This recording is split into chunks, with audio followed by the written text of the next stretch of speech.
नमस्कार. आज आपण एक डॉक्टर मुलीच्या संदर्भात माहिती देणार आहे. BA MS करून तिनानंतर MS केलं. डोळ्याची स्पेशालिस्ट आहे आणि तिची जन्मतारीख 4 मार्च 1997 आहे. ती छत्रपती संभाजीनगर जिल्ह्यातील मुलगी आहे, गंगापूर तालुक्यातील. आणि तिची जी घरची परिस्थिती आहे वेल सेटल आहे. वडिलांचा बिझनेस आहे आणि आर्थिक परिस्थिती व्यवस्थित आहे.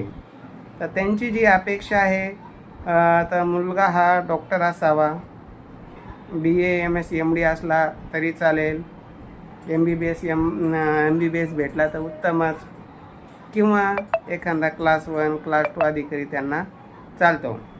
तर अधिक माहितीसाठी 9403 4140